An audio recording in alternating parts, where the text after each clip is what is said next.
All right. What is going on, everybody? Welcome on back to the Cinema Lords podcast.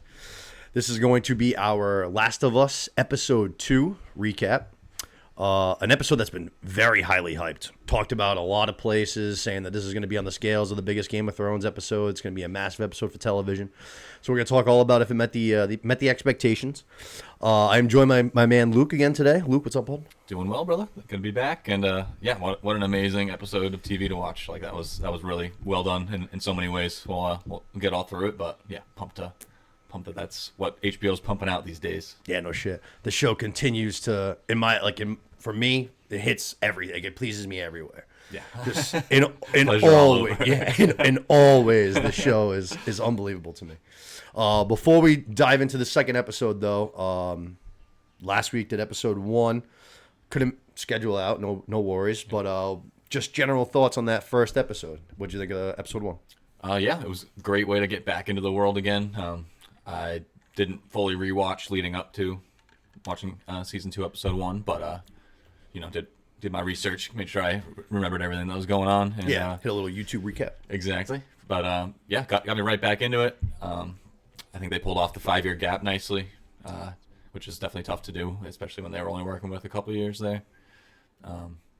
And yeah, just really were able to move the story along in a lot of like a big way, but in a comfortable way too. Yeah, no, Just big teed up something awesome here in episode 2. a big jump, not just time wise, but as far as Joel and Ellie's relationship from the last second that we saw them to the beginning of this season is a massive, massive jump. It's bigger than a 5-year jump, Yeah. or at least it feels like it is. Yep. And his role in the town, and Yep. and yeah, Even her role in the Dina, town too. Yep. You know, no, a lot has certainly changed from where we left off at the end of season 1 to where we are now. So let's get into this episode 2, Through the Valley. Like I said, this was a lot of hype around this episode. I read a bunch of things leading into it as far as it's on the scale that only HBO can do, which obviously we've seen what they're capable of. Yeah. Like I said, it's going to rival some of the biggest episodes of Game of Thrones. And for me personally, I think it met expectations. I thought this was a phenomenal episode of television. It's the highest. So out of all the episodes, IMDb has a rating for each individual episode. Oh, yeah. This is the highest rated one for The Last of Us so far. I don't. I'd have to really go and look episode to episode. This might be my favorite one. I can't say that 100% though. Yeah, the season 1 premiere was amazing. Really good. Yeah, Yeah. I think that's the main one that comes to mind for me. And I'm still not sure which one I would choose between the two. But Yeah. I'll say I was a massive, massive fan of the 2, if you want to call them spin-off episodes from season 1, which is the Bill and Frank episode. I Yeah. thought was phenomenal. That was really good. Yeah, I thought that was as good a television as you're ever gonna watch. And then the one with the flashback to her and Riley at the mall and Yep. how they eventually both get bit. I thought that episode was fantastic too. I think that one was called Left Behind, I want to say. I'm pretty positive it's Left Behind. But I really, really liked those 2 episodes. I think those 2 episodes stand out to me more from the first season just because they were Bill and Frank, you don't see any of that in the game. That's all written by Craig and Neil after the game's released. So that was very new information to me. So that was cool. Yeah. And then the Left Behind, yeah, it definitely is. That was a DLC after the game came out, but it was something I didn't play till way, way later on. After it came out, I'd already been done playing Last of Us for a while. So it was cool to kind of see that on the big screen as opposed to the rest of the main game with all the action. Right. There's no actually a clicker does attack them, so there is a little bit of action, but for the most part, that's just a character heavy episode. Yeah. Yep. No, those were both excellent. Yeah, but this one just had the perfect combo of Yeah, exactly. there were 5 really good storylines, but they also executed it well, jumping between them all. We weren't ever pissed off about leaving one or the other. It was always getting back to something equally impressive or intense. You have one storyline that's a little bit more not quiet, but a little bit more just smaller in scale as far as the fact that it's just them traversing a mountain to. It felt like they had a really big episode, story wise, on their hands, and then all of a sudden they just took that huge story and then they just took whether you want to compare it to like Watchers on the Wall or Hard Home or whatever, and just was like, and just like smashed them together, which is just a crazy thing to try and pull off. And I think they nailed it. Yeah, it was so good. And that whole attack on the town is not in the games, right? That was made up for this. Yep. But like they mentioned, other times they've defended the city, kind of thing. Correct. Yeah. So like at the beginning, it's very much like this. You're just in Jackson at the beginning, and there's just talks. You hear characters speak and stuff, and but yeah, there's like little, just little like I wouldn't even call them long discussions, but just kind of like quick mentions. You know what I'm saying? Like, oh yeah, there was this time when these guys came for the wall, the Raiders, we fought them off. This guy was the infected, we fought him off. So it's just mentioned quickly, but it's not ever shown like in a flashback or anything like that. Yeah. And so they're really careful about what they add from, Correct. above the game. And so for them to add something that big and have it go so well and be that awesome. Yeah, definitely. Love to see it. There's going to be like a lot of small changes that I'm going to note from the game to the show. But the things that they changed, I think worked very well. Not just for this episode, I think it does, because without switching Tommy to a different storyline, we don't get this battle at Jackson. So that obviously is great. But then there's also going to be like a character attachment going forward that's not in the game, that's a little bit deeper now, that I think is a good change. Cool. So let's get into it. We open up, we're in a basically like a nightmare of Abby's, and she's going to basically be talking to herself. They're in the corridor that we see from season 1 when Joel is just working through this hospital, and it's the surgery room where he's going to find Ellie. And basically she's trying to say like, hey, like, don't fucking go in there. Like, your dad's dead on the floor. Like, he even says like his brains are on the floor. Very gruesome, basically. Yeah. But you can tell this is 5 years later, and she's still having these nightmares regularly. So which obviously losing a parent is, especially like this, totally, but you see why after 5 years she's still so blood hungry and bloodthirsty to make this move back to Jackson. Like, this shit's still very much impacting her day-to-day life. Yeah, if anything, it's just gotten worse and worse with time. Like, it's just been festering, and she finally has the means to go after it, and all her friends are holding up their end of the bargain, their promise too. Good friends. Yeah. Good fucking friends. Sure. Yep, some shared trauma getting through together. Yeah, that's true. Yeah, they were basically the only like survivors from Salt Lake. Right. So, and then they all moved together, which they mentioned multiple times. They go to Seattle. Right. Curious what that WLF is going to turn out to be. I'm sure you have some inside scoops, but yeah, it's just like it's like the Fireflies. It's just the name of a group, or not even a rebellion, but like Jackson doesn't have like, it's just Jackson. You know what I mean? It's just the city of Jackson. You have the Fireflies though, and then this is kind of like the same thing as that. Yeah, another like faction. Mini government kind of thing. Yeah, mini militia, whatever. Yeah. And there's going to be another group that we're introduced to later, I'm assuming towards the end of this season, that I'm very excited to see join the fold. Let's go. Yeah. Love to hear it. Some crazy motherfuckers.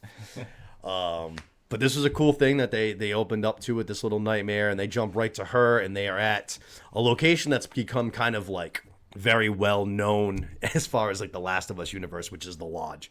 They do a few times in this episode doing just like shots from outside looking at the Lodge. That's definitely like intentional for the people that played the games, because like it becomes like a monumental location. You know what I mean? Like, that's where the event fucking happens. Like, the Lodge is bad. Yeah. Well, interesting. Yeah. I liked that they did it right in that first scene though. They do like the outshot, so it's like for everybody, like, hey, not only is it here, it looks exactly the way it does in the game. Like perfectly recreated. Yep, this is the episode, or like, because you guys all knew that's where it goes down. Right. Which that was like, I feel like if you're playing the game, that was like one thing you didn't know. Like, is it gonna happen? You would assume it's not gonna happen in the first episode. There's enough, like, they're not gonna do it in the first episode. The second episode's a possibility. The third episode's like a real possibility. You know what I mean? Mm-hmm. But as soon as, like you said, as soon as they like, you see that they're there and like they've arrived, it's like, all right, it's fucking exactly. Yeah. It's game on. But the whole little team there, the 5 of them, they're all at the Lodge, and they arrived at the end of the first episode. It was dark though, and now they've arrived and they see Jackson for what it really is. The massive scale that it has, the walls, the power lines, the dogs. They see all of this shit on site. They didn't know what they were getting into when they left. Yeah. I mean, it seems like they have more people than they can house there. Yes. Pretty big area. Like, it's got to be in the thousands, right? Like, I would definitely say so, yeah. Yeah, crazy. It's a good question. I'm actually not sure exactly how many people are in Jackson, but definitely a lot. Yeah. And if there's too many for them to keep up with the infrastructure, then it's got to be a lot, yeah. Yeah, I almost actually forgot about that from the last episode. But we're going to see Owen is going to return from keeping watch, basically. He'd been out there, set out, he's freezing his balls off. It's super cold. I think he said he was only out there for an hour, so that means it was really cold. And I know that they shot, like, all of this episode, like, they shot, like, in the fucking mountains, like, in the fucking snow. Yeah. So I was watching a bunch of, like, behind the scenes, making the episode, all that shit. And it looks like everybody's freezing. Yeah, I just watched the 10-minute after the episode. Yeah. Those are good. They were talking about that. It was literally a snowstorm. Yeah, they did not have to fake that part. It was very immersive. Yeah, I was gonna say there's when we're gonna get to it in a second, but when Caitlin Deaver starts running away from the horde, like her cheeks are like so fucking red. Like, so someone who's just been outside in the cold like all day with their face like unprotected. Yep. It almost looks like painful. It's almost like if you poke it, it'd be like a sunburn kind of. Gonna pop. Yeah, for real. But the other thing so Abby's gonna go out. She's gonna take the next watch or whatever. Owen says he's working on a plan, which his plan is really just to talk her out of this and go home, which is probably the smart move because he says like if we try to go through with this, the only people that are gonna die are us. Yeah. But I thought the biggest thing to kind of take away from this scene was that they stressed that they're not here to hurt other people. Like Abby talks about taking a patrol group kind of like hostage and making them talk to give up locations and stuff. And the group kind of is like, well, what do you mean make them talk? Like, we're not supposed to be here to torture people. Like, we're just here for Joel. We're not here to hurt anybody else. Right. Which kind of just goes to show that these people aren't exactly like, the most evil fucking faction militia out there. You know what I mean? Right. Very true. Except for Abby, apparently. But yeah, no, they all seem to be the more grounded than she is. She's definitely slipped into the crazy, a little bit, crazy sphere. Yeah. Yeah. There's a debt that's got to be repaid. Yep. And I think they make a point of making us kind of see the similarities between her and Ellie too. Yep. Obviously, Ellie's going to be on her revenge kick now, and they'll have a very similar mindset.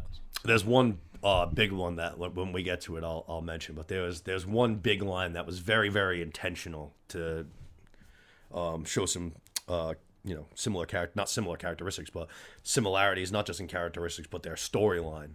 Right. So we're going to jump to a scene that's, I would say, almost shot for shot exactly from the game. But Jesse's going to be knocking on the door of Ellie. She's like, still asleep. She wakes up. She goes over to the door. Hey, it's time to go on patrol. And he asks her about what happened last night. And Ellie right away is like, Dina kissed me. It was no big deal. She was just like really high because they were just in a relationship. They just broke up they make it seem like they do this regularly. Like they break up and get right back together. Right. And obviously she's tight with Jesse. So she doesn't want any, ill feelings there. And Jesse's like, what? What happened? I heard that Joel decked this guy for being fucking homophobic, but I didn't know about all that shit. Yeah. And then does a good job of playing mad for like a split second just to bust her balls. Yeah, and he seems like a cool dude. They seem to be kind of annoyed with him at the beginning, but it's always playful. They like him. Because Jesse's not that much older than them, and he carries a big stick in Jackson. Like he's quickly rising up the ranks, and he's like basically like the head of the patrol teams, which is a big responsibility. Right. So he carries a lot of weight, and obviously he's not that much older than them, so they're obviously good friends. He used to date Dina, so there is that like not lack of authority, but it's like, dude, like you're our boss. Like we drink on the weekends together. Right. Right. I know what you really think about all these rules and everything. Yeah. Exactly. Yeah. But no, Jesse's a good character. I like Jesse a lot. But I thought that was pretty good. They're gonna do a little walk and talk. So Jesse's gonna basically say like, "Hey, we're patrolling together," and Ellie right away is like, "No, like I'm patrolling with Joel today," which is interesting given the fact that the night before was very cold. Joel tried to protect her. She wanted nothing to do with it. Then she gets home. She sees him on the porch. She doesn't say anything. She just goes into her fucking garage. Now she wakes up the next day and she's very much like, "Hey, I'm gonna go with Joel," and Jesse obviously questions it. And she says, at the end of the day, like, no matter what, no matter how it appears to everybody else in this town, He is like that father figure to me. I am like his daughter figure. Like, we are who we are. Nothing's ever going to change that. Regardless if things are rocky right now, at the end of the day, like, we are a package deal. We have each other's backs more than anybody else here. Right. But she didn't get a chance to say it to Joel. Just brutal. Yeah. There's never going to be that opportunity to repair their relationship, which is definitely going to be something that weighs on Ellie big time going forward. Yep. Jesse even says at one point, like, "Oh, so you guys patched it up, or you guys hashed it out, or?" And she's like, "Yeah." You'd have to imagine dismissed it. You'd have to imagine that's probably something she wanted to do during this patrol. Exactly. Like, you know what? Resolved to do it overnight. Like, right. Yeah. Because I actually said it when I was in here by myself last week. I was like, not only did that like obviously like hurt Joel's feelings on obviously, but like that also like it made him look bad in front of the town. Like it was almost like it was kind of embarrassing. You know what I mean? So I'm sure she definitely feels bad about that. Yep. I mean, yeah, like you said, she seemed to be ready to apologize or to get through it or remind him why he's always going to be important to her. So she definitely did feel bad. Yeah. The other big thing, aside from Ellie and Joel getting... Oh, actually, we also find out that Joel's already left. He went out with Dina. So, actually, real quick, that's a big change. Not a big change, but that's a change. It's going to kind of change the path for different characters in a way. Joel is out with Dina instead of Joel being out with Tommy. Okay. Which allows Tommy to stay here in Jackson, like I said, and that's why this whole battle scene works so well, is because he's here. Right. I saw some things online that people are mad about the battle, and they kind of say like, oh well, without Tommy being with Joel, now he doesn't have like the guilt and the anger and the survivor's guilt and shit like that. I was like, I don't see that at all. Like either way, he survived. His brother didn't. He wasn't there to try and protect him. So if anything, he's gonna feel guilt and remorse about that. Mm-hmm. So it's like I don't understand that spin. It's like those are the people that just want to complain just to complain about like literally anything. Right. So to me, to take Tommy out of that wasn't a big deal to me at all. Yeah. You know what I mean? I so agree. like we're gonna see like Dina gets like knocked out with a shot. They don't use a shot, but they just knock Tommy out right away because like we've already established they're not there to just hurt everybody. They're there for Joel. Mm-hmm. So like very similarly, they just knock Tommy out as soon as they get in, and then Tommy's out for the duration of the rest of the thing. Yeah, it doesn't have a huge impact anyway. He just Exactly. Yeah. Exactly. Now, by bringing Dina into it, you're showing more relationship between Joel and Dina that we don't get in the game. Mm-hmm. Like we know that obviously they know each other. She respects Joel. That's definitely like stressed, and she like she cares about Ellie and his relationship because she cares about both of them.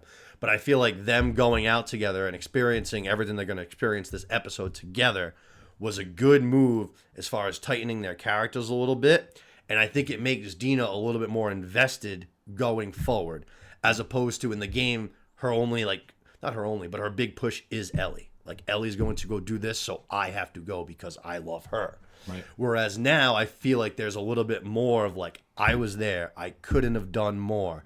I could have. She actually tries to say something at one point. She just says to Abby, she's like, "Where did you come from? Like, who are you?" kind of a thing. Yeah. She's like, I couldn't have done more. There is probably some survivor's guilt because they did both get caught and only Joel died. Right. So I feel like it tightens that up as far as Dina having more at stake, not at stake, but more reason to go and do whatever they're gonna do from here.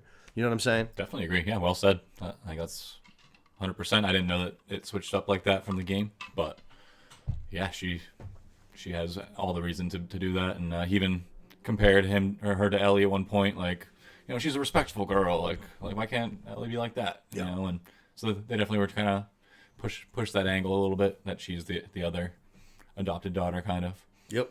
She mentions the watching movie thing in episode 1. Right. What's her parent situation? Do you know that? Her mom. Or maybe if they hadn't said it in the show, then it could change anyway. But. Yeah, I was gonna say there is there's not much like detail or information on it. Like I don't think she ever mentions her father at all.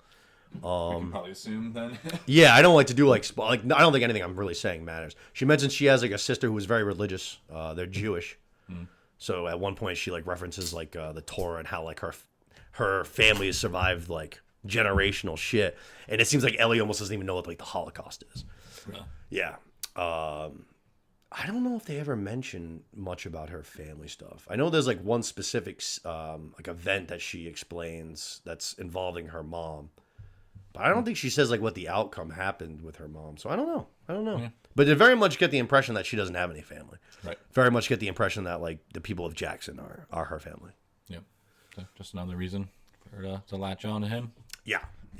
Like I said, I think it in the game. It very much, like I said, they have a relationship, so she's definitely a little invested, but it's mostly because of Ellie. Right. Whereas now I feel like that, rather it being say like 80-20, now maybe it's like 60-40.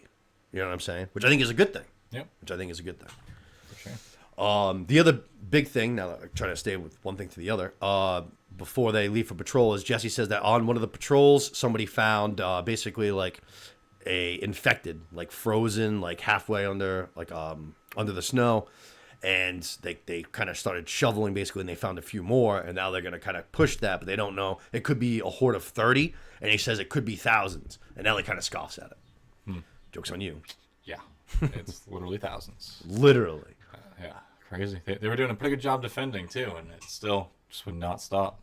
A ton of people. Yeah. I thought the fences were all not pretty standard, I guess, in a way. Like, you know that they're gonna hit the explosion outside the walls. That's what that's the go-to in any battle. But even just having the unlimited ammo and like 100 gunners, like that's pretty effective, you know. Like having the flamethrower team, like that's fucking great. Yeah, they weren't pussies. Great, yeah. you almost knew that was gonna happen. It felt like two of those guys just tuck tail and then run. Yeah. Let's see here before we move forward.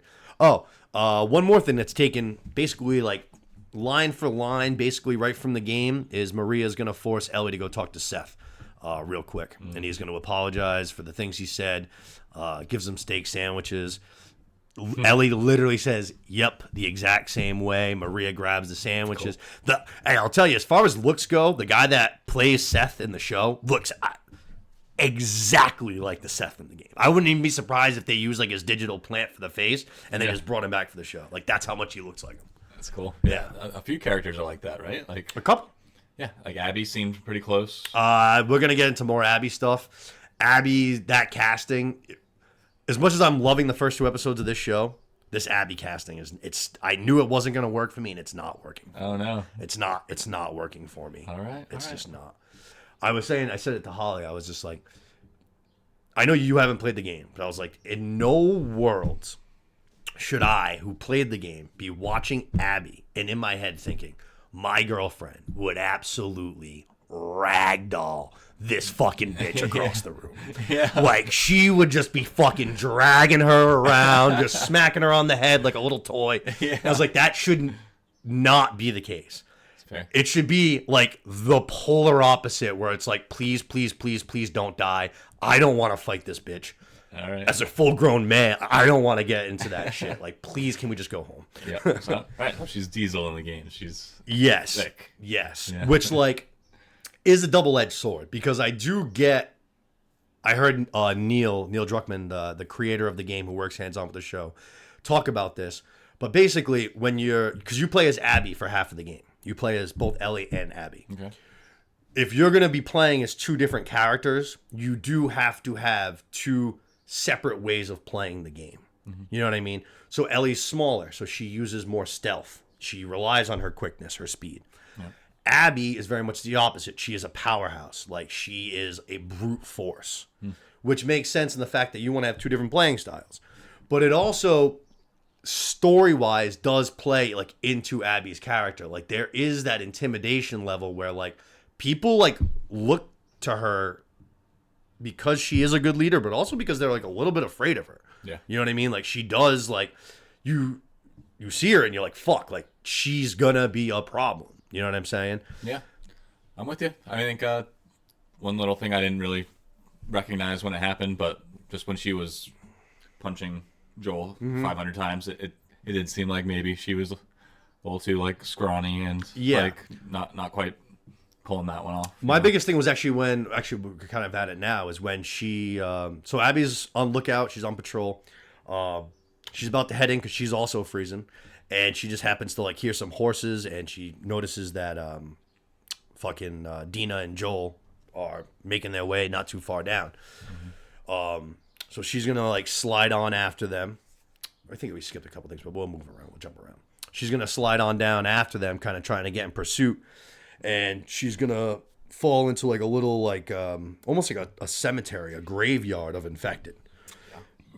Awesome visual scene, like wicked cool visually. Like it almost looked like a fucking like a sinkhole, kind of like the infected on the top were like sinking down as the ones from underneath were like crawling up. Right. So fucking cool It was visually. really sick. Yeah. Yep. You just see something moving, and then you realize it's not actually that thing moving. It's like the snow boiling. Right. Yeah. Crazy. So this is kind of so she takes off running, which we see like the aerial view. We see all the infected chasing her, which is like, this show is unbelievable in that sense. It's just like how many you had to have so many extras like actually like chasing after this girl, and it's like that must be fucking intense to film. Yeah. But this was the moment where like you see her and she's like running, and she just, even when she's like running like that, like I'm just like in my head I'm like you look like a little girl running from a monster. You know what I mean? Like that's just how it views to me. Granted, even if she was the Abby in my head, she's still running as well. But like I'm just watching her, and it's just like a little like, oh shit, they're after me. Like, yeah. I'm just like, I'm not like in any way intimidated by you. And that's the thing that's so big in the game is like Abby is intimidating.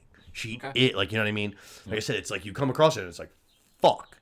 Like you can tell that this girl, even if it's in the apocalypse, like she's been, these 5 years, she's been waiting for like this. She's been fucking eating any protein she can get her hands on and just lifting all fucking just doing the day. punching bag 4 hours a night. Yeah. Thing. Like, yeah. Just getting power fucking, punches only. Yeah, because she's like, she's jacked. Like she's fucking massive, dude. She's like fucking huge human. But that was like the thing when I saw her like running like that, I was just like, oh, that's tough. And like you said, the punches was tough. Even like, I don't know, the golf club, the whole thing, I don't know. It just... Right. They're just scared of her because she's tapped, not because she's physically intimidating. Right, yeah. Right. And I want to like, I know, like this has nothing to do with the actress. Like I have no... I think from like a like an acting standpoint, she's really great. I think like from... My problem with the casting is not because of her acting or anything like that. You know what I'm saying? Right. Like she's a very talented actress. It's just the physicality drastically changes the character, and I much prefer it to the source material as opposed to this. Yep. Needed it to be a MMA girl or something. Right. Like Cara Dune kind of thing from Andor. Right. Yep. They're very much like, it's kind of like I was saying, like Ellie's like the quickness and the sneakiness, and it's like, yep. There is that like two different fight styles. You know what I mean? You get the brick shithouse powerhouse versus the quick speedster. And it's like, which one is going to be better than the other one? You know what I mean? Right. So there is that. Now I feel like now it's just going to be like, I'm going to go into any altercation thinking that if there was an altercation between the two of them, I'm thinking Ellie's going to ragdoll this bitch. Right. You know what I mean? Like, I'm like, you're in a little militia too. Ellie's a savage. She's a fucking pit bull. Yep. So I don't know. We'll see. We're gonna get there to all that great stuff because obviously there's a Vengeance tour fucking coming. Right. A Vengeance tour coming. Yep. So let's see here. Let's see. The storm is gonna be picking up. We're gonna see that the storm is picking up pretty bad. Tommy's calling to bring all of the teams in. Ellie and Jesse kind of like we're too far out. We can't make it to Jackson before the storm gets too bad. Jesse knows a place to camp out, which is cool. So this was all the same, only it's Ellie and Dina. But for the most part, this was all pretty much the same. Like they stop at a little place. It happened to be Eugene's like hideout. This is where he does like grow his weed. Mm-hmm. It's cool though because it's like down. So he's got a generator in there. So like you kick up the generator so you can get like these little like space heaters going, and like it's like wooden floorboards. Huh. So when you flick the generator on, so I don't remember if it's Ellie or Dina, but they notice like there's like light coming through the floorboard. So they're like, yo, there's like something downstairs, and there's like a little secret bookcase. And then you go down, it's just a fucking massive grow room. Wow. Yeah. That's awesome. Yeah. So this guy Gene must have just recently died, like very recently, you would think, if all those plants are still growing nicely and all that. Well, so actually, I still think you're right. I don't think it's been too long since he's died in the game. But the plants are dead. Oh, okay. The plants are dead. They find a mason jar that's got a bunch of joints in it, so those were safe. Nice. Good Easter egg is Ellie does find the gas mask. Nice. That's Really? a good little Easter egg there. Yeah, yeah. Cool. That was a good little Easter egg. I was curious about that guy Eugene too. Do they get into what really happened there, or like what he was all In the about? game, Joel doesn't kill him, Oh, so that's entirely changed for the show, and I think it's really just we only got. I don't know if we're gonna get any more Catherine O'Hara, which is kind of sad because I really liked her appearance in episode 1, but I think that was just kind of to tie Eugene further down character wise to somebody else in Jackson.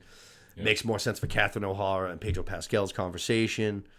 I think it was a subtle, good little change. yeah. I guess we could maybe see Ellie with her at some point. She Maybe. can follow up after Joel's Oh death or yes, something. yeah, that's not a bad call. Try to Or even help her Tommy, cope. maybe Tommy, Dina, Ellie. That's a good Right. call. I could see that. Yep. I would like one more appearance. I fucking love Catherine O'Hara. Yeah, She's great, but I thought she was really good in that first episode. definitely. Yeah, really, really good scene. Badass, drunk, smart chick who's like just laying down the law real quick with someone she doesn't really like very much. Yeah, I saw Craig Mazin was saying that he said he basically like he's thought this for a while now, and like there's examples of it, but he's like the best like comedic actors actually turn around and are really good like dramatic actors. You know what I mean? Yeah. And he was like, Catherine O'Hara is known because she is very, very funny, but then he goes, it's almost harder to be funny than it is to be dramatic or intense or suspenseful. You know what I mean? He's like, it's tougher to try and make people laugh and have comedy cues and hit spots and jokes in the right time, whereas opposed to this. And he's like, this is a perfect example of this. And as soon as he was saying that, I was like, that's literally Nick Offerman from the Bill and Frank episode. Yeah. I was like, Nick Offerman is literally known as like a funny guy. Like he's, Parks and Rec or whatever else, Where the Mill is, like he's always funny. Mm-hmm. And to ask him to do something grounded and serious, and he was fucking phenomenal. Yeah, You know what I mean? That's a really good point. I never really thought of it that way, but yeah, it's Yeah. people laugh is really an art. Yeah, it is. I don't think I thought about it that way either until I heard that. Yeah, very cool. But yeah, no, I thought that was good. I said one other really quick theory, just in case it comes please. up. But Please. I'm wondering if maybe this guy Gene, maybe Eugene, he found out because he was a Firefly, so maybe he found out through some back channels what went down at Salt Lake, and Joel had to kill him to hide their secret or something. Okay. I kind of just assumed it was like they were like coming back to Jackson and Eugene was like on watch and kind of thing. You know what I mean? Like Right. he held them at gunpoint and I don't know. It seemed controversial, whatever it was, at least based on his wife's thing. I don't know if she. It seemed brutalized is what it seemed, because everyone keeps saying that you had no choice. Everyone seems to agree on that. It was a necessary move to survive. But it seems like how it happened is more of the issue, because Jesse kind of says something. Catherine O'Hara said it. She said it's the way you did it, and then Jesse kind of said it's like, but the way it happened, like you survive Vietnam just to be like taken out like that kind of a thing. So Interesting. it must have been something Joel-esque. Yeah. He went over the fucking top, probably. Blew him up or something. Yeah, or that, or he just like literally like did what he did in the first episode, and just like punched the guy's face literally into his skull. Right. You know what I mean? Oh yeah. Snapped. Complete random thought for the people that are watching this and like Daredevil, for you guys to sit there and be like, "Oh, the Kingpin ripped the guy's head in half and enjoyed it." You guys are fucking idiots, thinking he's the fucking Mountain dude. Like, yeah, all right, Vincent D'Onofrio is gonna rip my skull in half. We're back. Just watched the Daredevil Side note. finale last night. Oh my god. Oh, not unbelievable. Ugh. Did you watch that show? Big time Andor vibes. Damn. Boring. Which comes back today. Yeah. Have hope. Have faith. So let's see here. Like I said, the storm's getting bad. We have Joel and Dina unreachable. We have Ellie and Jesse holding up for the night. And then we have Abby, who we just expressed is on the run from this humongous horde. So we see her. She's just fucking straight booking it down this mountain.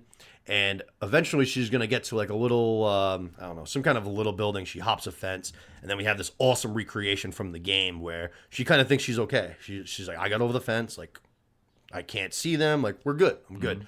And then she's walking through this very tight little building, metal fence. And all of a sudden, they just fucking come charging right at that fence. They, like, take it down. And she's got to, like, army crawl through this very tight little space. That was intense. Awesome. They're, like, licking through the fence and stuff. That was wild. The one guy is, like, putting his hand, like, through the metal. Like, it's cutting into his flesh. Yeah. It's really good. Yep, that's like Game of Thrones walking off the cliff stuff. Yeah. Like they just walk off the cliff to go towards their target. They don't give a fuck about themselves. It's very cool too, from the sense that this is how good they are. It's like I know what's going to happen. Like you know what I mean? Like I see this, and I've played it like fucking 7 times. Like I know what's gonna happen, and I'm still sitting there. I'm like, oh fuck, here it is. She might not make it. Yep. This shit's intense. You know what I mean? And of course, she's able to come out the other end. And who saves her but Joel? Joel pops this infected right in the head, picks up Abby, and says, you know, hey, like let's keep running. We gotta move. And at this moment, I think it's very important to note in the game that at this moment, while you're playing, this is your first time playing as Abby, while all of this is happening, right? You have no idea why Abby is in Jackson. And I feel like that is a change that I did not like. I think the fact that they gave away what she wanted in the first scene of the first episode, I hated that.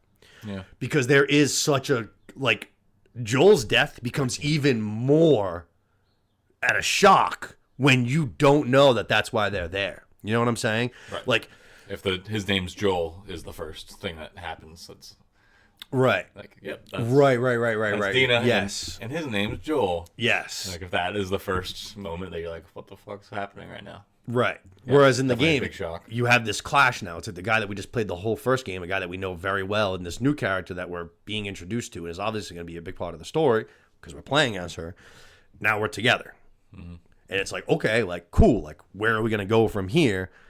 And then when you get to the resort and there it is, like, you don't know. You know what I mean? Yeah. And there's a cool line in the game didn't make its way into the show, but it's like when they first kind of get in there, like I said, it is him and Tommy. And I think they basically like say the names like, oh, like this is Tommy and like this is Joel. And they all kind of just like stare at them, like without saying anything. And then Joel just goes, it looks like you guys have heard of us or something. And then Abby goes, that's because they have. And that's when she shoots him in the leg with a shotgun. So, like, at that moment, it's very much like, oh, fuck. Like, it is shock value to the highest degree, which is a moment that we very much could have had still in this show that I feel like we were just taken away from us for no good reason. Yeah, I mean, there is a trade-off that they considered to be worth it, I guess, but I'm with you that, you know, the trade-off is just that the more parallels we get with her and Ellie and that stuff, and, you know, maybe sympathizing with her more. Yeah, they're going to try to trade off. Sure. But that's what they decided was equal or greater than the game. Which, but yeah, no, I'm with you. That would have been a huge moment on top of already amazing turn of events. I guess there's a small still sense of it that it stays just because Joel's the one that saves her. So, like, because we know why she's there, and now we see Joel, it's very, like, right away, it's very much like, oh, fuck. Like, get away from this bitch. You know what I mean? Like, this is not good. Right.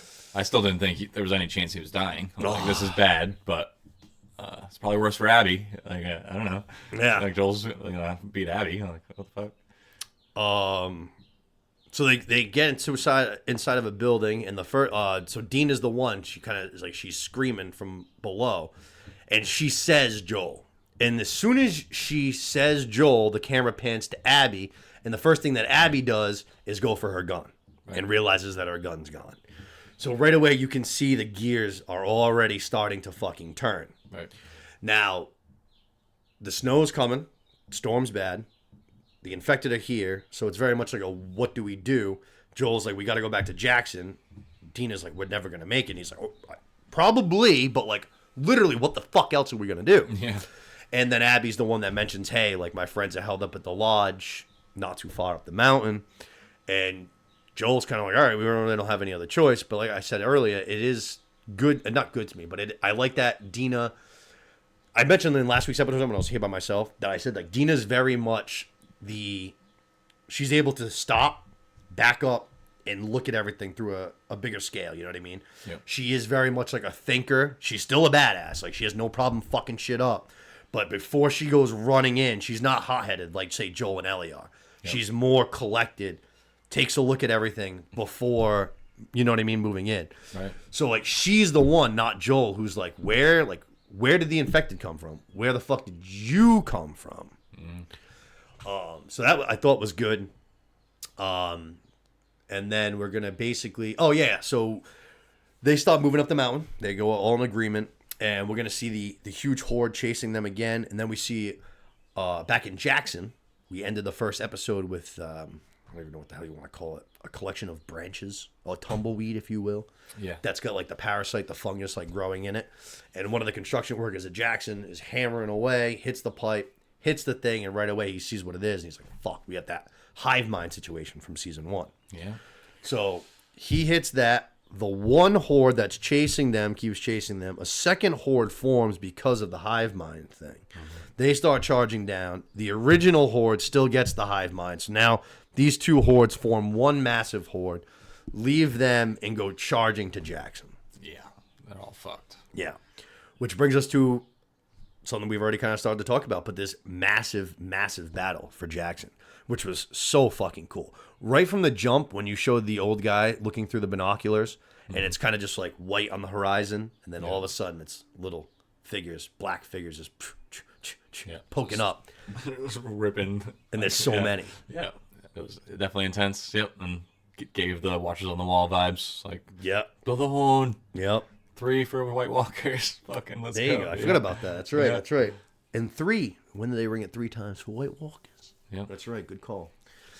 So yeah, that kind of, he hits the bell and it's like, all right, like shit's on. And as someone who played the games and obviously is watching the show through a certain perspective, I was like, oh, this is great. I was like, this is cool. Like, this isn't in the game. Like, this is why people are talking about this episode. Like, it's on the grand scale of Game of Thrones. It's like, because we're about to have a full blown fucking war on our hands. Yeah. And it was very cool. A couple of the, I would say, the normal things. You got the old people and the children heading for the basements, women and children to the lifeboats, kind of thing. Yeah. A bunch of people inside the city go to the rooftops in case that they break through. You got the walls being watched. They're going to drop some oil drums. They're going to hit those with some shots so that the oil, the gasoline drips across. You're going to blow those up. I feel like all, like, you know, your typical smart standard moves. Yeah. Could use some trench stuff. Some Trench would be a great idea. Yeah, some Tibetan tiger traps. yeah, a full-on moat. Yeah, let's drown these guys. A fucking moat. Suffocate their brains. Yeah. No, a trench would be good. Something like that. Some spikes and shit. Yeah. Classic defend your castle warfare. Yeah. But looked great. Like, I mean, all of the extras, huge World War Z vibes, which is probably like my favorite, aside from like this show, like my favorite zombie piece of media that there is. Yeah, that was a really good one. Big time similarities to that, as far as like they got to the wall and they were like starting to climb up each other and shit like that. Yeah. Obviously, how fast they're moving. Yep, just piling over each other. Just like they climbed that, whatever, 80-foot wall in Jerusalem or something. Yeah. I don't remember one thing I was watching, but somebody compared them to like ants, like an ant colony. Mm-hmm. And they were saying how Jackson's like a community of people learning to work together. And they're like, the infected is basically like the greatest community that there is. Like, all of these things have one goal, and it's to help one another get to spread farther. Yeah. So I was like, oh shit. And they mentioned like the ant colony thing, how like every ant is just to move the next one forward. And I was just like, oh shit. I was like, that's pretty good. Never thought of it like that before. That's nice. Yeah. But Jackson's doing like, they're holding their own pretty well, it seems like. And then all of a sudden we get a fucking bloater, man. And the bloater in season 1 looked so good. I cannot get over how fucking good they look. Yeah. Like, it's crazy to me that something like that can look that real. Mm-hmm. It was really, really impressive. Fucking awesome. Yep. And this one was pretty smart. It's getting some of that intuition that that the Stalker one had earlier too. Yep. Been around found a the weak long point. time. Yep. Yeah, almost. So it looked like they charged like at the gate, which we saw the gate was like reinforced by basically like a bulldozer, and he like pushed some like huge crates to the thing. So they like you just said, like very much must have been like, okay, we're not getting through this way, but like the rest of this wall is probably not reinforced. Like I can just get through this fucking thing. Right. That's exactly what he does. He just punches his fucking way through, lets the infected through, and next thing you know, we got everybody inside the walls of Jackson. Messy. Yeah. Which is when we get to our cool little Tommy runs towards these three guys who are already strapped up with flamethrowers. He grabs one, and we're supposed to have a nice little line of flamethrowers. Unfortunately, as the infected come charging through, two of them bail. Yep. Tough. Brutal. Yeah. Need each other. Link the shields and like hold the line. Shit. Come on, man. Those three other guys, like they should have had to go through the most intense like training, mental training, everything to like be a part of that flamethrower team. Like we need guys who are willing to die on a dime for this fucking community. You know what I mean? Right. And clearly they didn't get those guys. Nope. All right. Wore them down with that duty looming over them for the whole time. Which is, so we have the bloater inside the walls, we have the infected inside the walls, and Maria is kind of up on the rooftops with a bunch of those soldiers, like we were saying, shooting down, and she's gonna light up this bloater a few times. The bloater like looks up at her, and he's just like, all right, like I don't know if I can fit in the stairway, but one way or another, I'm gonna get to this bitch. Yep. She's done. Yeah. Enough pepper on the back of my head. Tommy recognizes it though, and he's not gonna let his girl get fucked up by a bloater, that's for sure. So he goes charging in, gets his attention, shoots him a few times, gets him to chase him, and unfortunately leads himself into a dead end. Yeah, you think that'll be his one advantage, knowing the terrain? Yeah, it's a good call, right? Not good. No. Learn, like you had to. I'm surprised there's not like another trap somewhere inside where you could. That's a good call, right? Yeah, that's a good call. But we're gonna get to this cool little like this little one-on-one battle. Very much like I feel like in the vein of like a superhero movie when you have like these armies fighting one another, but then you get to like, all right, we got to elevate this shit. Like 1v1 fucking combat. And we have fucking Tommy versus this massive bloater. Yep. And lights him up with the flamethrower, which looked wicked cool. Yep. Looked so good, like seeing like the whatever it is, the makeup, the cosmetic, like just fucking burning. Yep.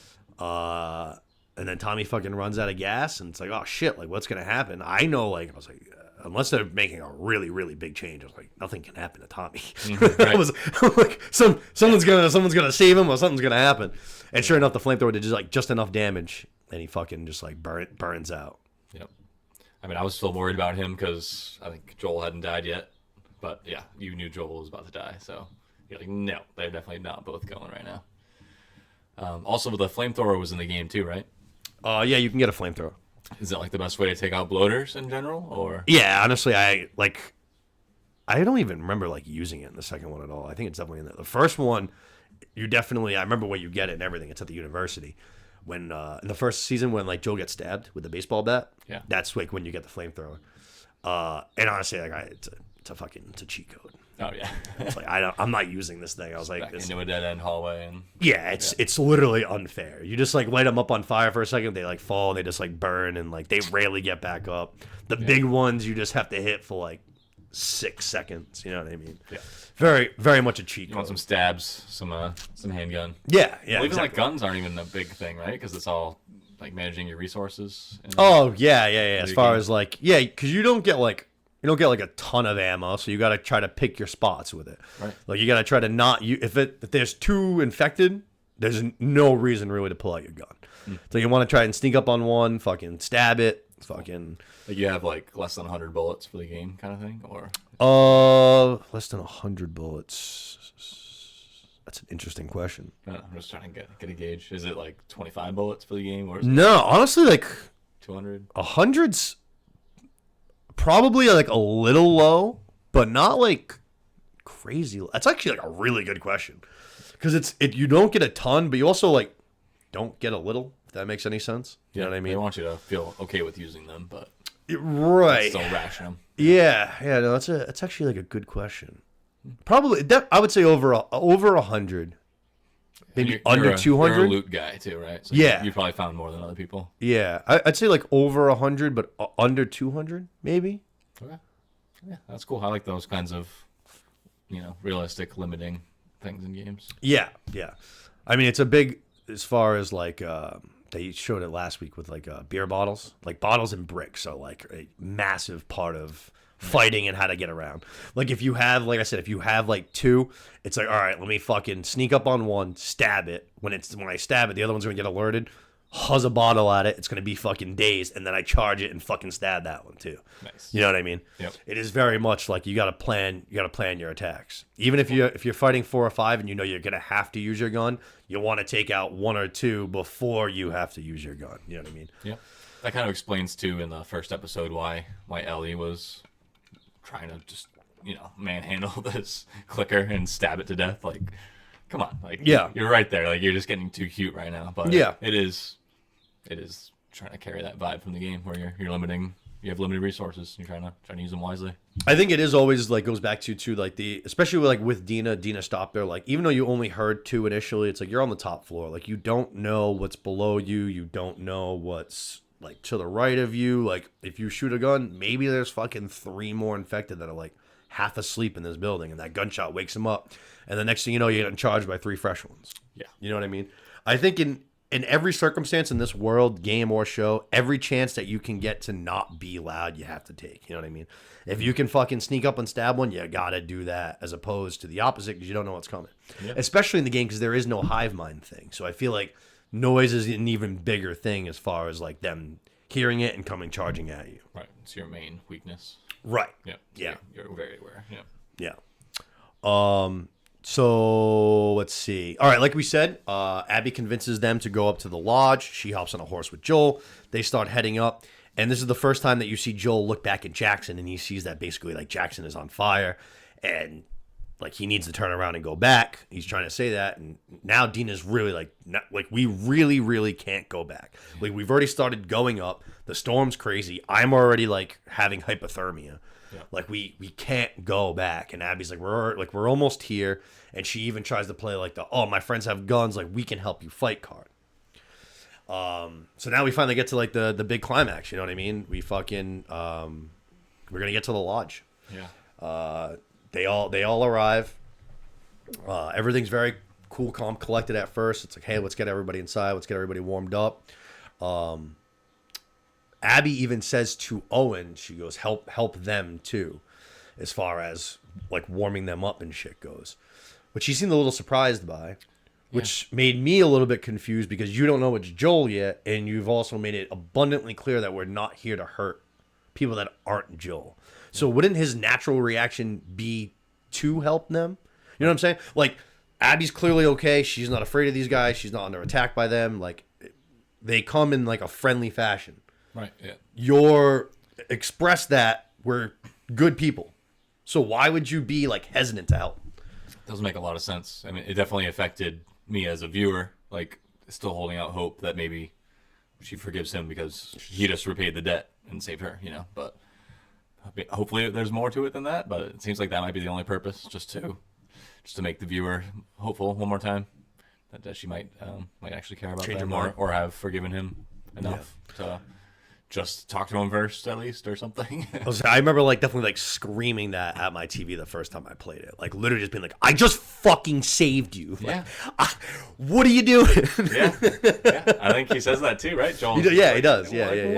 What? Yeah. And he goes, I saved your life. She goes, what life? And it's like, I totally get you're still in grieving. Like you're still mourning. I get it. But it's like locked in on it, though. Yeah. Your dad died. Like your life didn't end. Like you still have friends, you moved to a new place, you've met new people, like your life is very much not ended. Like your dad died, and that does suck really bad, but it's like, what do you mean what life did I save? Like I just saved you dumb bitch. Yeah, it's incredibly stupid.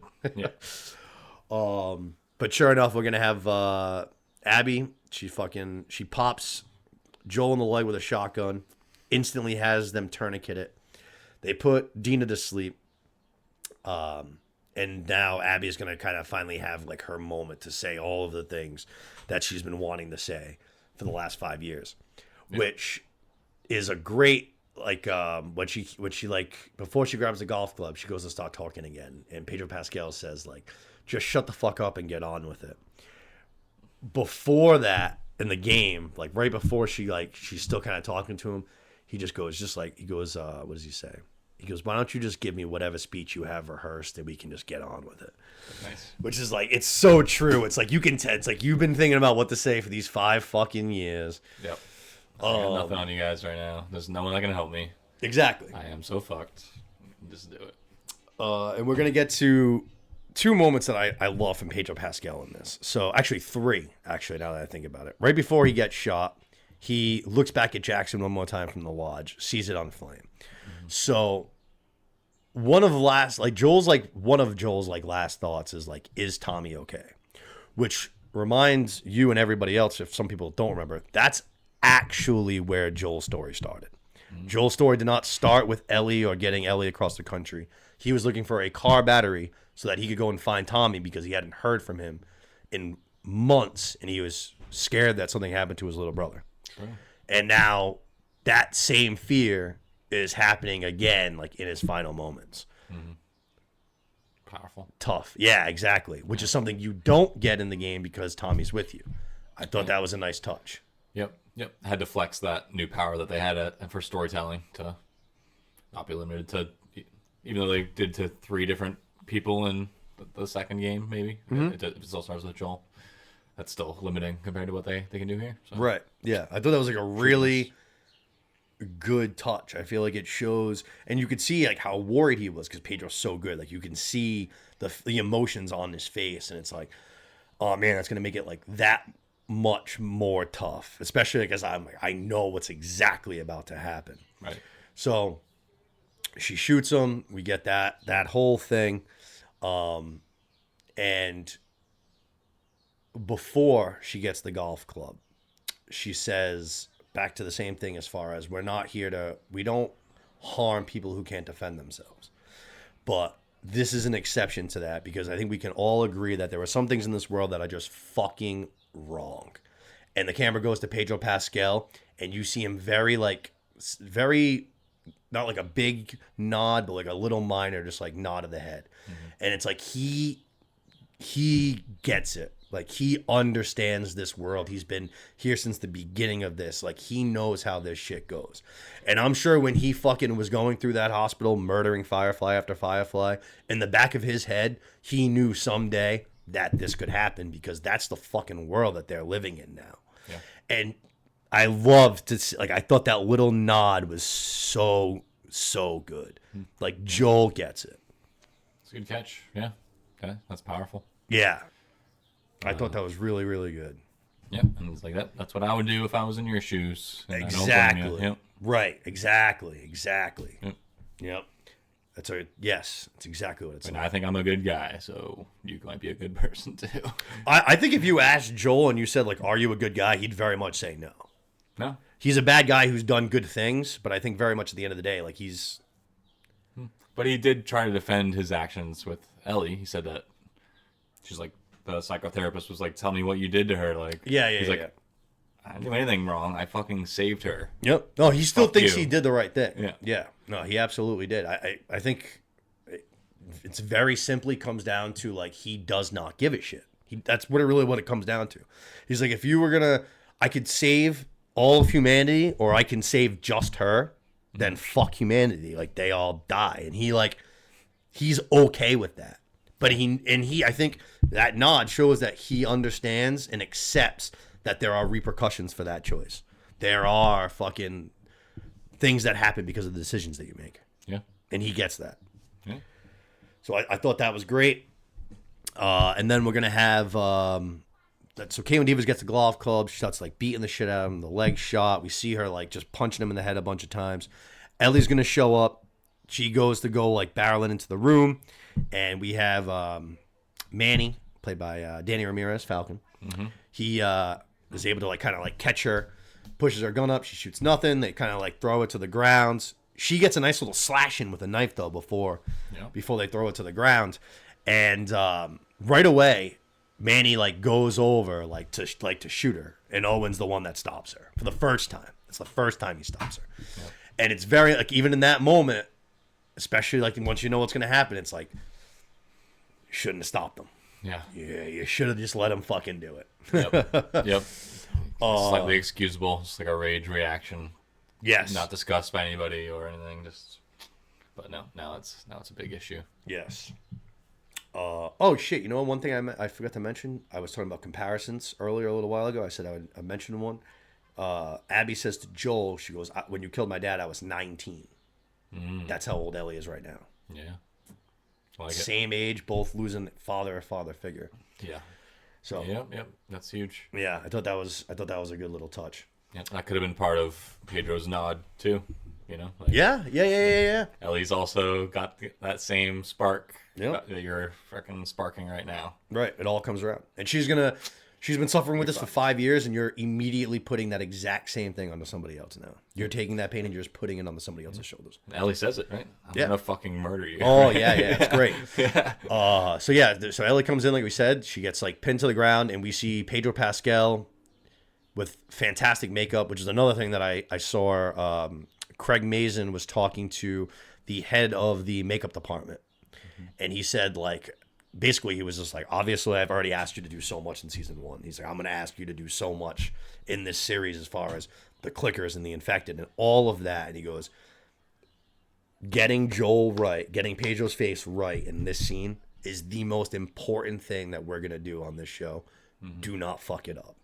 Yep. And the guy said very much, he was just like, it was the most nervous he's been. He was an older guy, too. He was probably like, I would guess in his 60s, if I had to say, based on his look. Yeah. And he was very much just like nervous, like, yes, okay. But then they went into like how he pulled it off. And it looked great. They did a 3D scan of Pedro. Yes. And like worked on that. Like they basically were able to practice like they're working on him directly for months and months and got it exactly right. And it looked great because when Ellie's on the ground and she looks over at him, the swelling, the bruising, his eyes were basically closed because they were so beaten. Yeah. It looked so gnarly. And Bella Ramsey, man, this was, if you want to see a master class in acting, she's going to say get up to Joel like 6 times, and every one you can feel like a different emotion coming from her. There's like concern to fear to fucking like anger to like back to like concern. You know what I mean? Yeah. It's like a roller coaster with every single time she says it. She's like, get up, Joel. Get up, Joel. Like get the fuck up, Joel. Yeah. And after she screams it however many times and you see it, this was the last thing I was kind of just referencing as far as Pedro Pascal doing shit. After she says, like, get up, she's like, please, like, get up. You can see him, even though he is probably, like, inches away from death. Yeah. Like, his leg has been shot out. He can't stand. He can't barely. It seems like he can't breathe. He can't see. Yeah. He's still, you see him just... This little effort as he has left in his body, he tries to like lift his head and his upper body off of the ground.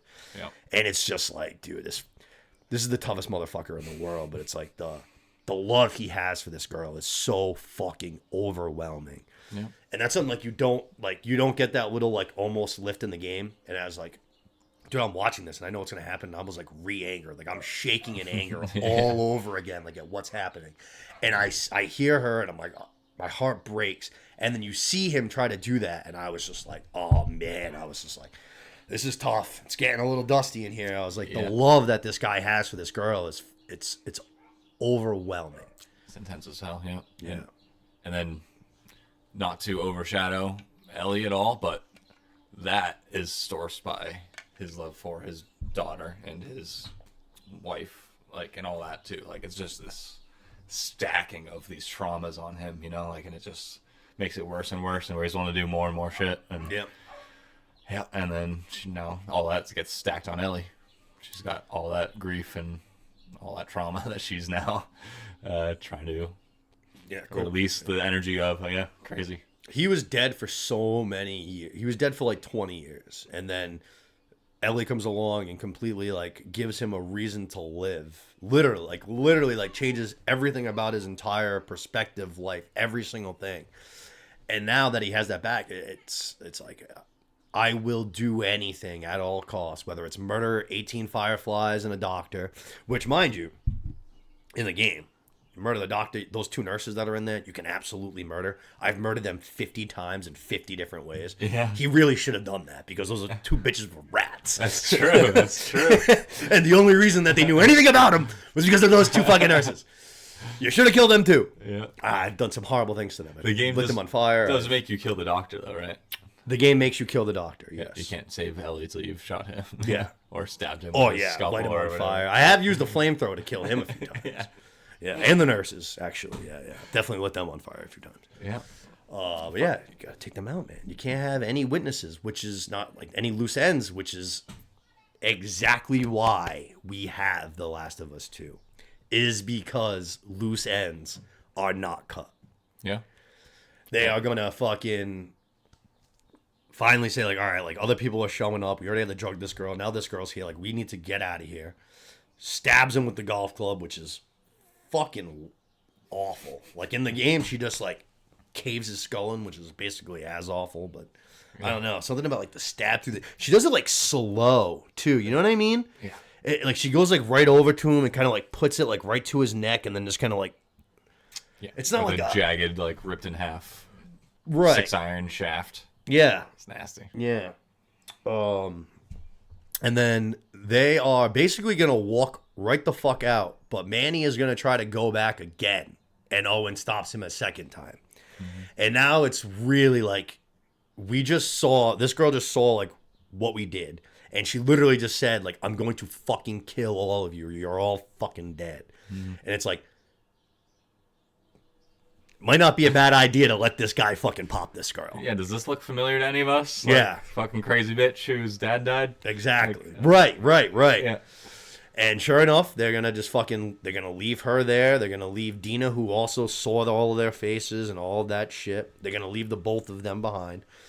And that is going to literally set the pace for the entire rest of this show. Oh, yeah. Because now... So they're also, I was going to ask... Vengeance must be had. Wonder if, obviously, Ellie's going to be going outward trying to find them, but are they going to have second thoughts about they didn't clean up enough, too, and kind of be hunting both ways? I think that... I think that, like, is... Like, shit, this is bad. Like, we gotta go back and find that loose end. And, yeah. Yep. Yeah, that'll... I mean, it's definitely going to be dialing into Tommy more, get some Dina more. Yep. Maybe Jesse, like Jesse. Yep. But yeah, it's just such a huge hit to lose Joel like that. Did not see it coming. It all just, like I said, I was holding out hope up until when she's like, "Yep," and that's Joel, because she just had to take care of them first and all that. Like, it really seemed like it was going to go okay, or that there was a chance. And then Ellie almost came in and saved him, and it was just all I was holding out hope till then, probably. Her like crawling over to Pedro's body was fucking. Yeah, just with her chest caved in from that punt. Yeah. Her like putting her face like onto his and like holding his hand and grabbing the club. Like I said, I was like, oh man, I was like, this isn't happening in the game either. I was like, I don't know, man, this is pretty sad. The air is spicy in here. Yeah. And we're gonna see them, Jesse, Dina are gonna be dragging Joel's body back to Jackson, and you see Bella Ramsey, you see Ellie like while they're riding, she's like she's riding in front of Jesse, and she's like turning to like look back at Joel's body, almost as if like, is he moving? Like maybe we got it wrong. Maybe he's not dead. Maybe he's moving. Or maybe he's still alive. Complete disbelief. No way. Yeah. Same way she was telling him to get up when he was shredded to pieces already. Yeah. Yep. Definitely not giving anything away, because if you've seen the trailers for the show for this season, you know that we will see Pedro Pascal again. Flashbacks, I think that's kind of assumed. Yeah. Because there is a scene in the trailer already that very much has not happened yet. Okay, cool. I hope that the next time we see him will be for very much an episode like Left Behind with Ellie and Riley at the mall. I want a full episode, and the two of them. Yeah. Versus some traumatic shit. Yeah. I really hope I really want it to be like a full fucking episode. Like I want them to like really fucking take their time with it. Mm-hmm. And if they do that, that's going to be there's going to be waterworks and houses across the globe. Let's go. Oh, a good track right now. It's Oh it's shit! Let me impressive. plug in this camera real fast. I didn't even realize we're about to die. Oh, we getting low. Yeah, we're almost finishing up. 7%. Good catch. Good catch. Yeah, I just looked to see how much time we've gone. It goes down 1%.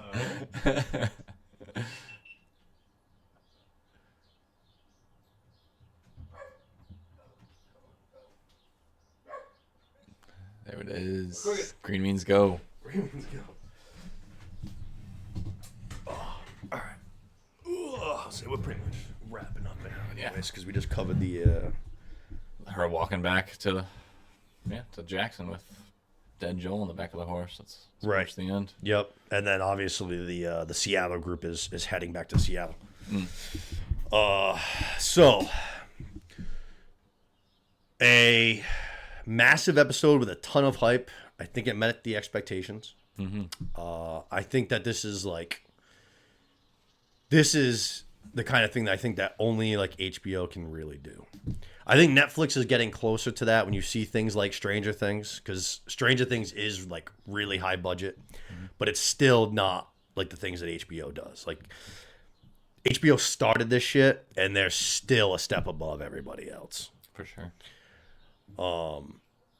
I think this has got to be like as far like it's as good of it's as good as TV gets for me, at least.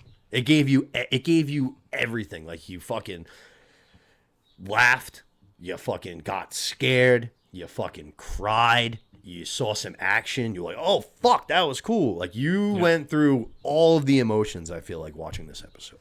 Which, what more can you ask for? Yep. And they pushed the limits of practical effects and like digital effects and mixed them both together really well. Like we said, bouncing back and forth between all these awesome stories perfectly, where they all got their due credit and screen time, and it just went really, really smooth.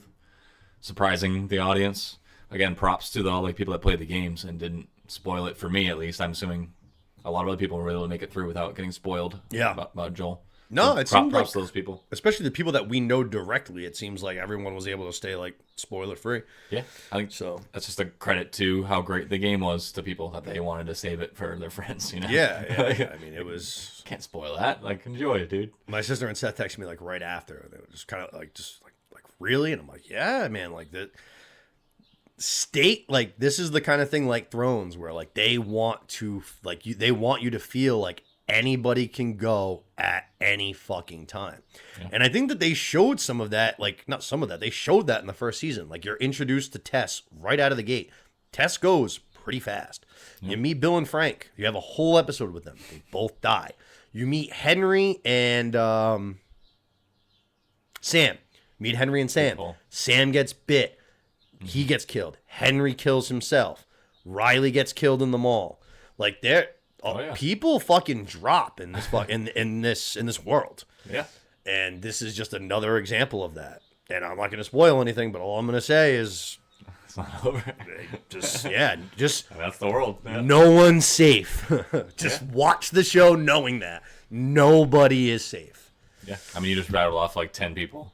That died in the first. Yeah. And didn't even say Joel's daughter, probably. Right. And like, yeah, that's not 10 episodes, or that's just impressive. And it doesn't feel like they're forcing any of them either. It's just a world that they have created, and Right. that's how shit goes there. Exactly. Exactly. Like we said, Joel is not, and like I said, Joel's been in this world since the fucking jump. He's been here for whatever 20, 25 years now. Like, Yeah. he knows how the game's played. Like, he's seen it enough times. He's played it enough times. Like, honestly, I bet you if you fucking sat down Joel, he would probably say that he expected this to happen fucking 15 years earlier. You know what I mean? He was probably happy that he outlived his hand. Yeah. You know what I mean?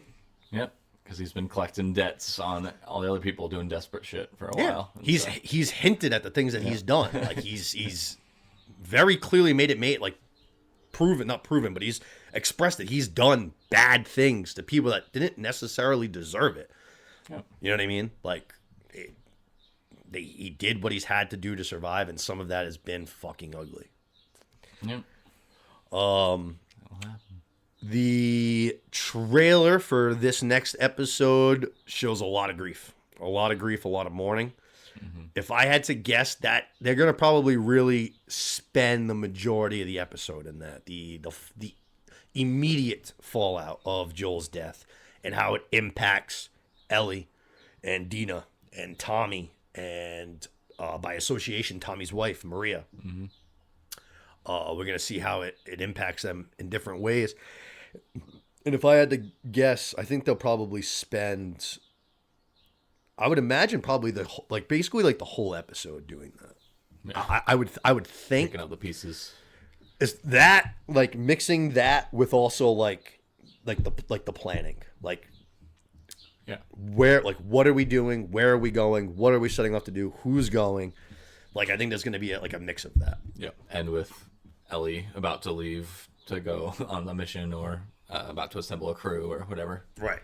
Yep. Like fucking, it took Abby and her group 5 years to do whatever, like go to a different militia, train, get resources, then come back here to Jackson, find these people, track them down. It took them 5 years. Right. Ellie is not going to wait 5 years. It's not who she is. It's not her mentality. It's like she was done wrong, and it's everything to her. I feel like is very much in a bubble. Every time in the first one, like every time there's a problem, it was very much like handled immediately. You know what I'm saying? Yeah. So I think like the idea of them saying like, all right, we have to wait, a few months to, put together an army and to march over to fucking Seattle. Like that's very much like not how she's gonna view things. Like it's Right. Nope.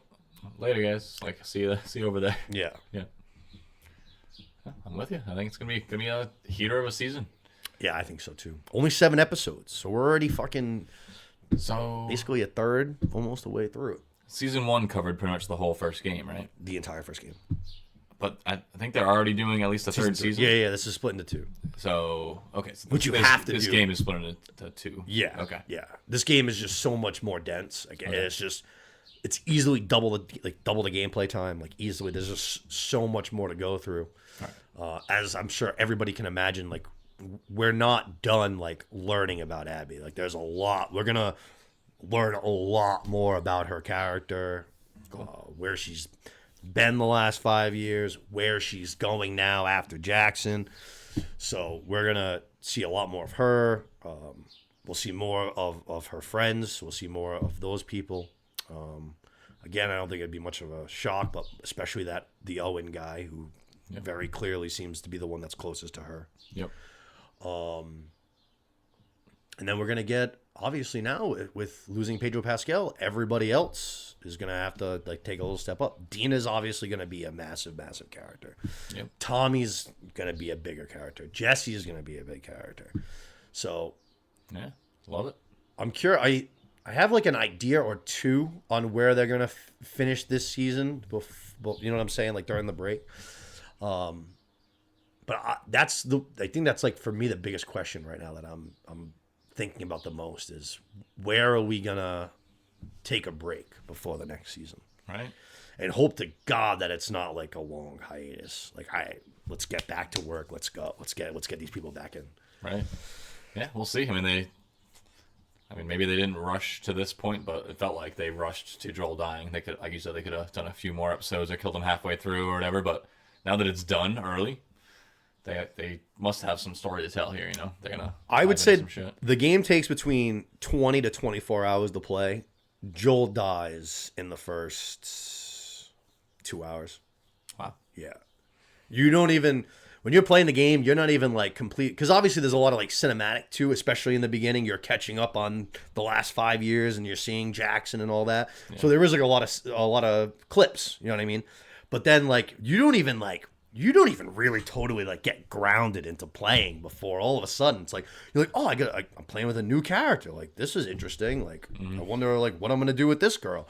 And then it's like very much like game on happens very fast. Like, I remember clear as day sitting in my TV room playing it for the first time, and like I remember like literally like holding the controller like shaking in rage, and like the clip ends and I literally was just like, I'm not leaving this seat because I have to go and murder motherfuckers. Like, people have to pay. Yeah. And they're not going to wait till tomorrow. I'm going to play till 2 a.m. and I'm going to kill them now.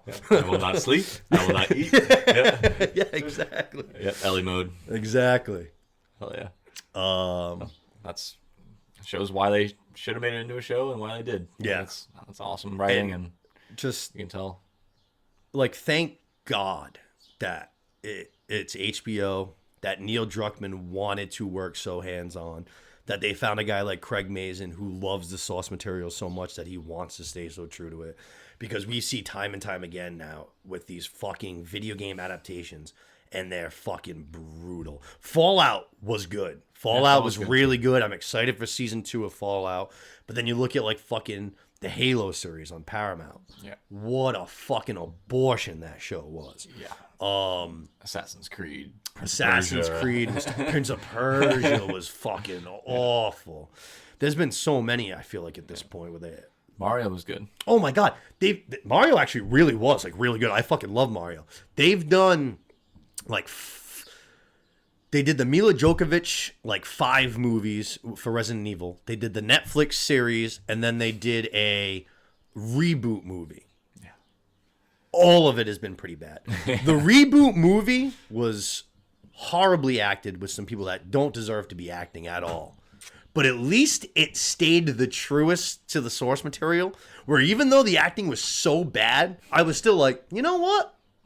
Respect it. Yeah, I was like, everything I've seen about this game, which I love Resident Evil. I fucking love Resident Evil. know. And I was like, to see all these bad adaptations broke my heart. I was like, this wasn't great. Yeah. But at least they stayed true to the fucking game pretty well. Yeah. Somehow a step in the right direction. Yeah. They're doing Resident Evil again. They're doing a Resident Evil again. Makes money, baby. Yeah, fuck. I just don't understand. Like, I don't understand. Like, Resident Evil, like, it should be very easy. Like, the show opens up, you're in a helicopter. You see some Stars Bravo team patches on these people's arms. They fall down from their little helicopter. They're looking around for the Alpha team. Next thing you know, dogs and zombies caught running, and they run into an old school mansion from like 200 years ago.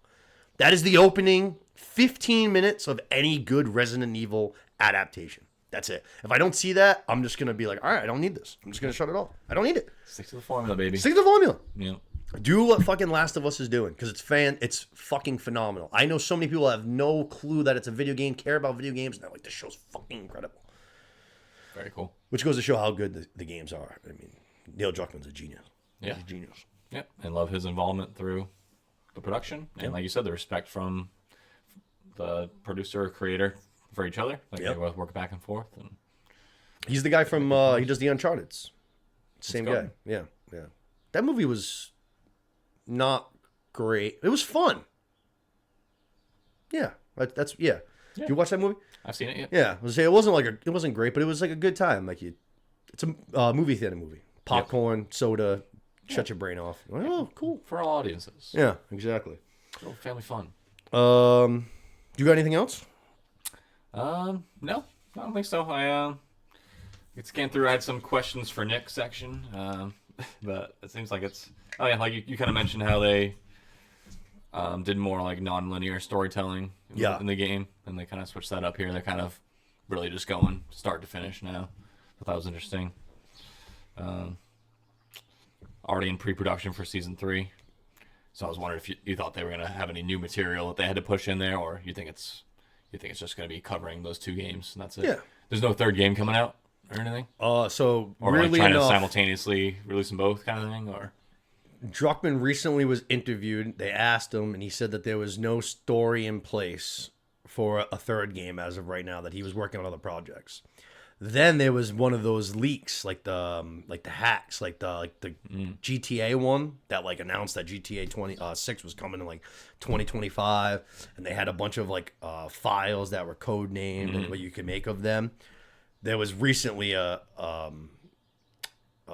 a glitch, but you know what I'm saying. They were hacked, and there were already actors supposedly hired for the gameplay. interesting. For 3. So That'd be cool if they could pull that off. I know Game of Thrones tried to pull that off, but obviously George didn't write shit. yeah, right. Like, yeah, we got like 8 years before we get to the 6th book. It'll be fine by then. That's that. Didn't write anything. I've never loved and hated someone so much in my fucking life. Yeah. Oh god, that guy's an asshole. All right, I think that's it. That's good. Yeah. All right, cool. Great episode. Thank you for coming. Of course. Appreciate it. Hopefully, we'll see you again next week. Hope all you guys enjoyed the episode. Hope all you guys enjoyed this podcast. We will be back with episode 3 next week. But in the meantime, happy watching. Peace out.